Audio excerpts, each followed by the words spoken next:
first time, essentially the entire world, willing or not, subscribes to the same set of economic rules. The money system went global, and it began to disorder every local ecosystem and every local social system on the planet. At the bottom of all the rules is the rule that making money is always more important than anything else. We've made money more important than human life, more important than the natural world, more important than God or spirit. And on that really bed of lies, our relationship with money is resting. Money in Islam is either precious metals or commodities, which have a shelf life and which are in plentiful supply. And secondly, money in Islam is money which has intrinsic value. Étant donné les conséquences que pourrait avoir une crise qui surviendrait dans un pareil domaine, nous pensons qu'il faut prendre à temps les moyens de l'éviter. Nous estimons nécessaire que les échanges internationaux soient établis, comme c'était le cas avant les grands malheurs du monde, sur une base monétaire indiscutable et qui ne porte la marque d'aucun pays en particulier. Quelle base? En vérité, on ne voit pas qu'il puisse y avoir réellement de critères, d'étalons autres que l'or. People die and starve because they don't have enough digits on a computer screen. It's incredible and it's extraordinary and it's grotesque, but unfortunately it's true. People think, what is money? Well, how is money created? There's another big question. Oh, it's goodness. No! It's private banks lending non-existent money called credit. What is credit? There's your credit. That's it. When you go into a bank and you want to borrow $50,000, the bank doesn't print any money. It doesn't move precious metals anywhere. It types into your account $50,000, and from that moment, you start owing it not only $50,000, but the interest on the $50,000. And if you can't pay that back through no fault of your own, because the banking system has done what it's just done and you lose your job so you can't pay them back, they get your wealth that does exist, your home, your car, your business, your land. It's been going on for centuries. This is why it has sucked the wealth of the world into the hands of the few. So, like I say, these own the banking game, and what goes on inside it, they still own it, they still control it. And they want a world central bank, and they've just taken enormous strides towards it at the expense of the harmony, the peace, and the lives of people.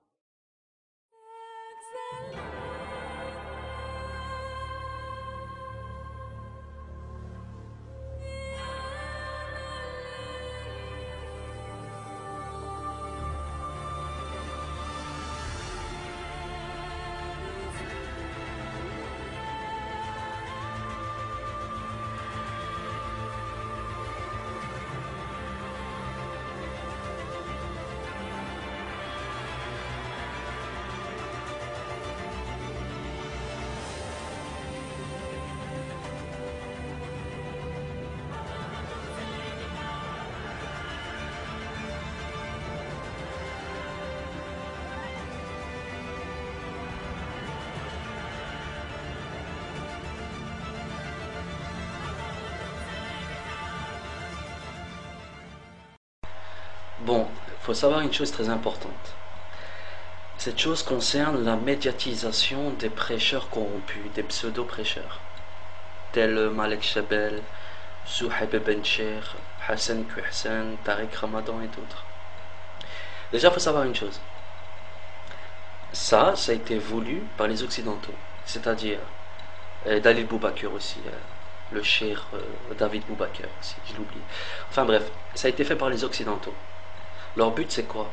C'est de montrer à la populace, notamment la populace musulmane d'Occident, notamment de France, Belgique, de Suisse, de mettre en valeur, donc de les projeter médiatiquement, afin qu'ils suivent leur discours.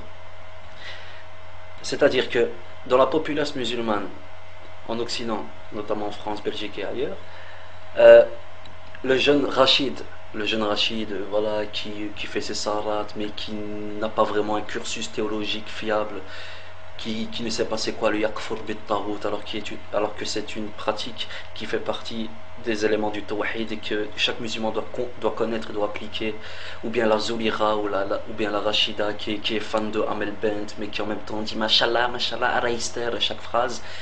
C'est un peu pour viser ce genre de populace, le type, voilà, le musulman des cités, ou bien le musulman, voilà, des villes européennes, mais qui n'a pas vraiment un cursus théologique, qui ne connaît pas beaucoup à l'islam. Donc, en allumant leur télévision, et en voyant des gens comme Tariq Ramadan, des gens comme Malek Chabel, etc., il n'y a que eux. Donc automatiquement, ça va engendrer en ces gens-là, dans cette populace musulmane, tout simplement, une satisfaction, ils vont être satisfaits de ce discours-là. Pourquoi? Parce qu'on leur présente que ce discours. Ils ne sont pas coupés médiatiquement.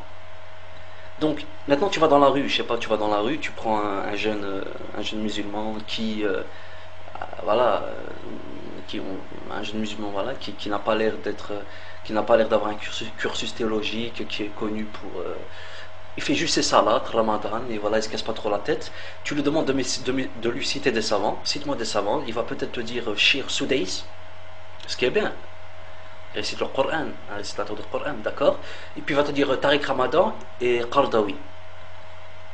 Par contre, tu vas un peu rentrer, un peu mijoter, lui dire, je sais pas moi, Cheikh Abou Mohamed Maqdisi. Non, inconnu au bataillon, hein, d'accord. Cheikh Nasser Fad, inconnu au bataillon. Hein. Cheikh Fizazi, inconnu, ok. Cheikh Khonayman, inconnu, d'accord. Ali Khodair, inconnu. Bizarre. D'accord. Ok. Oqra Chouhaibi, non, inconnu aussi, d'accord. Ben justement, c'est ça le truc, c'est voulu. C'est que maintenant, les gens ne connaissent pas les vrais savants. Pour la simple et bonne raison que les vrais savants sont coupés médiatiquement, enfermés en prison, torturés, voire tués. Par exemple, regardez, les gens, ils idéalisent Tariq Ramadan, ils le prennent comme étant un grand penseur musulman. Tariq Ramadan, c'est rien. Tariq Ramadan, il ne connaît strictement rien à l'islam. D'ailleurs, dans son site officiel Réponse aux prétendus salafis, j'ai prélevé plus de 5 fautes que je lui ai répondu par mail et il ne m'a jamais répondu. Il ne connaît strictement rien à l'islam. Il a quelques bases, quelques notions. Il a l'art de parler, l'art de maîtriser la langue de Molière et automatiquement, il séduit les gens. Il séduit. Mais une fois que tu creuses et tu rentres dans les détails, dans les bases, dans les usul, dans les fondements de l'islam, il ne connaît rien. C'est-à-dire que Tariq Ramadan, tu le mets face à Cheikh Mohamed al-Maqdisi, qui est un très grand savant, qui a été enfermé plusieurs années en Jordanie pour avoir clamé haut et fort son désaveu de la traîtrise des gouverneurs et son amour du tawhid, de l'unicité pure d'Allah. Il a été enfermé, d'accord, il a été enfermé, torturé. Il a écrit des livres en prison qui ont été distribués clandestinement, comme La religion démocratie, Din Demokratia, Ceci est notre aqida, et d'autres livres qui expliquent bien et qui réfutent point par point les arguments de ces pseudo-prêcheurs, par exemple. Donc Tariq Ramadan, par exemple, tu vas le mettre devant Cheikh Abou Mohamed Maqdisi, wallahi, qui ne tient pas, allez, à tout casser, il ne va pas tenir 20 minutes dans un débat théologique. Tu mets ce pantin de Malek Chabel devant Cheikh Khonayman ou Cheikh Nasser Fad, il va pas 5 minutes, c'est encore beaucoup. Mais c'est voulu, c'est-à-dire que ces gens-là, les Occidentaux, le pouvoir du média, mettent ces gens-là en avance. D'accord? Tu tapes TF1 France 2, tout ce que tu veux, même les chaînes marocaines, algériennes, ils y sont.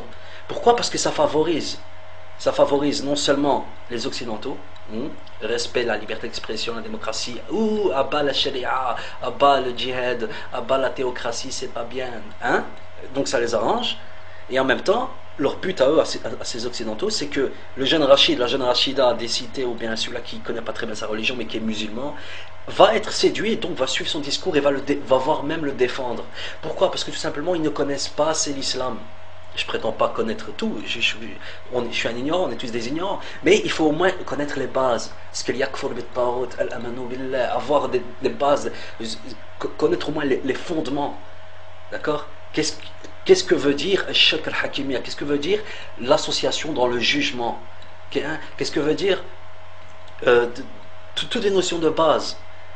Et le problème c'est quoi? C'est que maintenant, voilà, ils sont satisfaits, les Occidentaux sont satisfaits en projetant médiatiquement des gens comme eux. C'est ce qu'ils veulent. D'accord? C'est ce qu'ils veulent. Maintenant, le problème étant, c'est que les gens qui sont un peu, on va dire, qui sont musulmans, mais qui sont un peu, voilà, il y a de la rancœur parce que voilà, ils voient ce qui se passe dans le monde, en Tchétchénie, en Irak et tout. Donc, voilà, on a une certaine haine des fachos occidentaux, etc. Le gars de cité, le Rachid, le Mohamed de cité, celui-là des cités qui a un peu de haine. Qu'est-ce qu'on va faire? Eh ben, on va mettre Tariq Ramadan devant De Villiers, par exemple. De Villiers qui incarne le fasciste, le raciste français, l'anti-musulman. Et donc, on va mettre Tariq Ramadan pour séduire cette masse de populace, cette tranche de populace musulmane. D'accord? Parce qu'il y a parmi la populace musulmane ceux qui ont un certain cursus théologique et qui comprennent bien l'islam, alhamdoulilah. Il y a ceux qui ont un cursus théologique mais qui ne l'ont pas compris, car ils sont dirigés vers des sectes tels le soufisme, le rawafid ou d'autres. Ensuite, tu as ce qu'on appelle l'ammi, le type ou la fille qui connaît, enfin qui fait ses salades mais qui ne connaît pas bien vraiment les fondements et tout. Et ensuite, tu as celui qui a la rancœur, tu vois, le type il connaît pas assez, mais voilà, il commence à en avoir marre, qu'est-ce qui se passe, pourquoi ils nous font ça en Tchétchénie, pourquoi ils font ça en Irak et tout. Et donc, celui-là, on essaye de le toucher. Donc, qu'est-ce qu'on va faire? Tout ça, c'est un show. Dans les coulisses, c'est un show. Qu'est-ce qu'on fait? On met Tariq Ramadan devant De Villiers qui symbolise, qui incarne le Gaulois islamophobe, etc. Et Tariq Ramadan qui, avant peut-être ce débat, n'était pas très aimé par cette tranche de populace qui était un peu, on va dire, djihadiste sur les bords. Eh ben, qu'est-ce qu'il a fait? Tariq Ramadan, il a actionné une forme de djihad par la parole contre ce pantin de Villiers que même un gamin yéménite de 5 ans pourrait réfuter. Donc, tout ça c'était un show, d'accord? Donc, qu'est-ce qu'on fait? On le pique un peu, on met des Mohamed Sifawi qui est détesté par la majorité des musulmans, même les plus modérés, puisqu'on le considère comme un traître, bien qu'une minorité le défende. Donc, Mohamed Sifawi qui est même détesté par la populace qui ne connaît pas assez l'islam, si on le voit attaquer Tariq Ramadan, ça va plus mettre Tariq Ramadan en valeur envers leurs yeux à eux. Donc automatiquement c'est du show. Qu'est-ce qu'on fait? On le pique un peu, c'est un islamiste, parce qu'il faut quand même lui donner une image du juste milieu. C'est-à-dire qu'en même temps, ce qu'on appelle les extrémistes barbus ne sont pas d'accord avec lui, et en même temps les types comme De Villiers, Sifawi, etc. l'attaquent. Donc il va avoir une posture qui fait que la populace musulmane ignorante qui ne connaît pas les vrais savants vont tomber sous le charme.